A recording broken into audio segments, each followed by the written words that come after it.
Hey, what's up tonight? This was one of these things that came up, and it was all about amazing coaches and great clients. And people were like, why is it that sometimes amazing coaches and great clients totally clash? Right? She's a total badass. He's an amazing client. And for some reason, this time it just didn't work. And unfortunately, what happens is there ends up being this horrible, horrible reputation about the coach is crap or the client is lazy in the coaching industry. And so I really want to address that today because there is a reason that this happens more times than not. And I'm not saying that some coaches aren't complete scam artists or that some clients aren't lazy. What I am saying is that when that is not the case and there's still a failure, there's usually a reason. We're going to talk about it and we're going to make sure that you don't fall into the trap. My name is Donna St. Louis. I am the co-founder of FireSavvy.net, and we work with experts who are already crushing it in their business to use our business scale cheat codes so they can scale and accelerate growth faster. Now, the issue that I find is that most people don't understand the difference between a business acceleration coach, a duplication coach, and a skills coach. These are three different types of coaches. And based on what you need as a client, you're going to go to a different coach. The challenge is that the coach probably doesn't know what type of coach they are necessarily. And neither does a client because they're really, no one's really sat down and said, written a book on it. Oh God, I got to write a book. No one sat down and actually written a book. So let's talk about this. So I'm a business coach. This means that it is my job to stay on top of the latest ways that my dream clients, people just like you, how they can maximize their revenue using their specific zone of genius in their industry so that they can deliver to their clients using a set of modalities that they both want. Right? I know that was a mouthful, but so let me explain it this way. It means that if you are a sales coach and that's what you do best, or if you're a company offering cybersecurity and that's what you do best, it is my job to know all the different modalities in which you can deliver cybersecurity and all the ways in which your clients want to consume cybersecurity, and then ensure that the way that you want to deliver and the way that they want to receive it, that those two things work together, and then come up with marketing and pricing strategies in order to ensure that you can increase your revenues, that you can increase your profits, and that your ideal client can get the solution that they want, right? I specifically work with people who are experts in their industry. So they're industry experts. They're generally selling what I call vapor, right? They're selling their IP. They're not selling a specific physical product.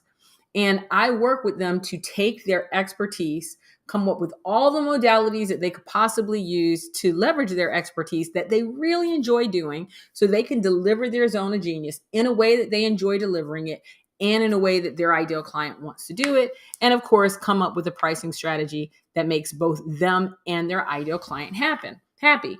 Now, a sample of modalities, right? So what does that mean? It's the way that you deliver your content. So it could be speaking, it could be events, it could be writing, it could be group coaching, one-to-one coaching, mini VIP days, VIP days. It could be travel, it could be retreats, it could be master classes.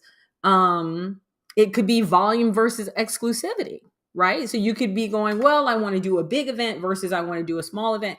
Anyway, the list goes on. It's my job to be well versed in the type of modality that's going to work best for your particular zone of genius and who you are as a person, right?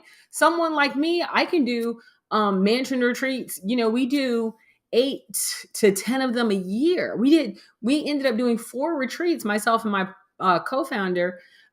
Just within the past month, we did 4, right? And so for us, these are very easy to deliver. But, there might be other modalities that, for example, Chanel, my co-founder, doesn't necessarily enjoy getting on stage and speaking. So if she were a client of mine, I wouldn't say, oh, well, that's what you're going to do, because that's not truly where she likes to leverage her zone of genius. That's fine for me, but it might not be fine for her. Things that exhaust me are amazing for her. So the goal is to say which modality works best for your specific area of expertise, and that your ideal client or your dream client will also want to consume it in that way.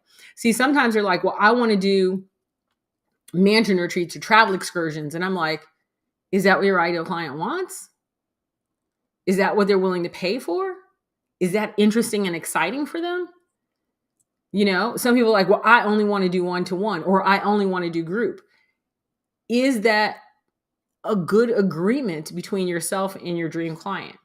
So my job as a business coach is to ensure that I am working with you to identify not only which modalities you enjoy, but which modalities you enjoy that your ideal client enjoys, and how to price it appropriately for you. So the reason that I can be broader as a business scale and acceleration coach is for two reasons. Number one, I'm not coaching by myself. I have a business partner, right? So we as co-founders, we are a couple of coaches as well. We have people around us who are experts in their industry. And also because of my vast background, right? International speaking, sales, IT consulting, project management, Six Sigma. I have those areas of expertise and that background that I can bring with me, right? So that makes me a good, broader type coach, a business acceleration and scale coach. Then you have people who are duplication coaches. So you would use that type of coach to help you with growth and scale of your business. But then you have people who are what we call duplication coaches. They are literally going to show you how to do exactly what they do. Exactly what they do. If they make money in real estate, they're going to show you exactly how they make money in real estate. They're going to show you how to duplicate their system. So you're going to duplicate their business, their systems, their email marketing, everything. It's your basic business in a box. It's kind of like a franchise, right? And then finally, there are what we call skilled coaches or skills coaches, right? Skills coaches, well, they have a specific set of systems and methodologies working in a very specific area of expertise, and they can be taught. The skills can be taught.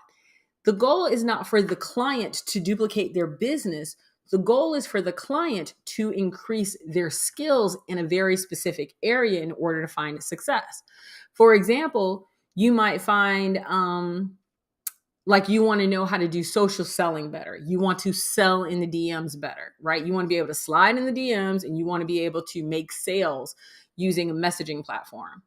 Well, that would be Natalie Bullen. That is her area of expertise. Or you might say, oh, well, no, I really want to know how to, improve my brand, right? I want that. Well, you might want a coach to actually show you how to consistently improve your brand, leverage your brand. Now, coaches are different from service providers. And that's the other area that people kind of get screwed up on. They're like, oh, well, I want a coach to work with me on my brand. Do you want a coach or do you want a service provider?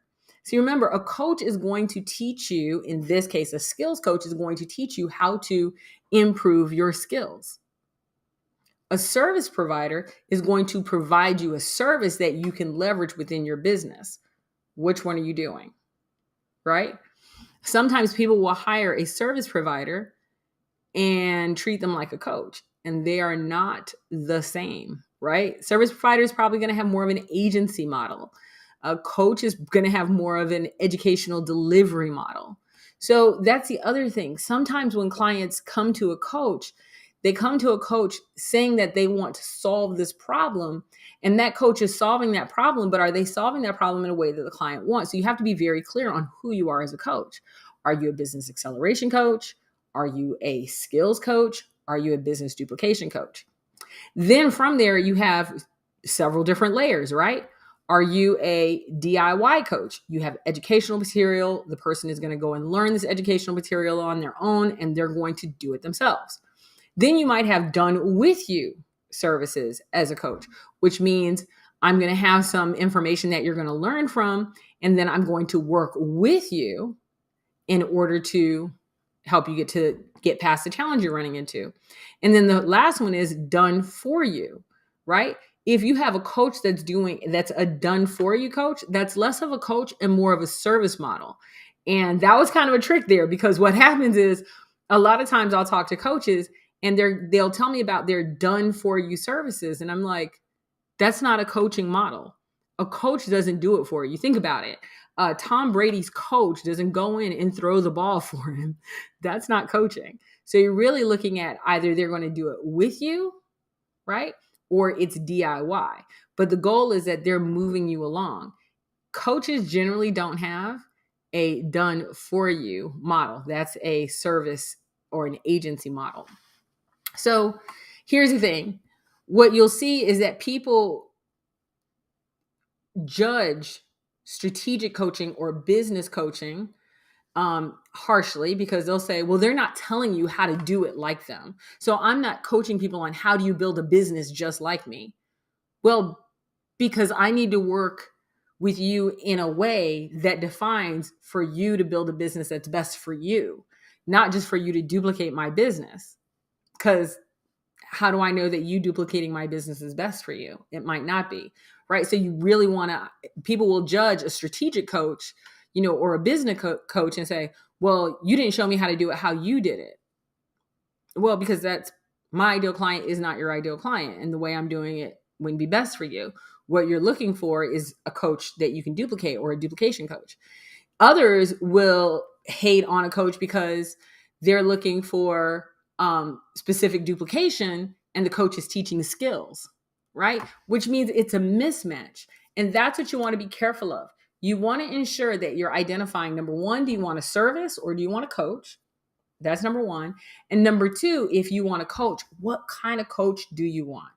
Are you looking for a coach that is going to accelerate your business? Are you looking for a coach that you're going to duplicate what they have?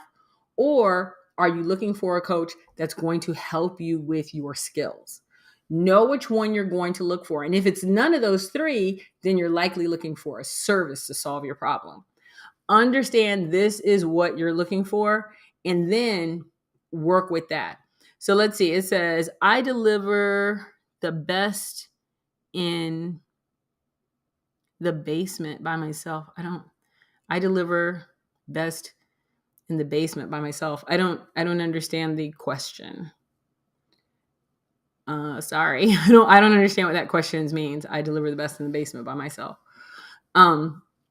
Anyway, understand what kind of coach you're looking for. And once you understand what type of coach you're looking for, that will really, really help you ensure that you're getting the return on investment that you're looking for. And it also ensure that you are as well hiring the right coach for your needs, or at least getting the service that you want. Asking what modality you would recommend. The modality is really based on what that person's true skills and passions for. They might be doing master classes. They could be doing, let's see, I have a list here. They could be doing master classes, masterminds. They could be doing small group. They could be doing anything that they could basically do from Zoom, right? They could be coaching via Zoom. If you have someone who's not comfortable with going out and being around a group of people for an extended period of time, like if they're truly an introvert, I would not suggest that they do travel or retreats or boot camps or anything like that, where they're going to be really immersed with people for an extended period of time. I mean, at least not the first time out or without a team. Like, you really want to be smart about what type of modalities you use based on what you do best, based on how your energy is leveraged. I know a lot of people who are introverts and they're like, oh, I'm going to do this huge 3-day, 4-day, mansion retreat. And they're like, but I don't like people. I'm like, that's probably not the best for you. And they're figuring out consistently how they can get away from their audience. And I'm like, but that's not why they paid to be there. They paid to be there to be around you. So you want to make sure that you're really identifying what works best for you, not only as an individual and your skills and your expertise, not just your skills and expertise, but for you as a person, as an individual, what really ignites you and lights you up. And then how can you do more of that? As well, how does that best serve your client? So anyway, I hope that answers all your questions in regards to understanding why sometimes there's failure, right? And then how can you ensure, especially if you're a person hiring a coach, how can you ensure that you're hiring the right coach for the right reasons? Anyway, I hope that helps you. If you have any questions or you want know a little bit more about Fire Savvy, go to firesavvy.net and I'll talk to you later.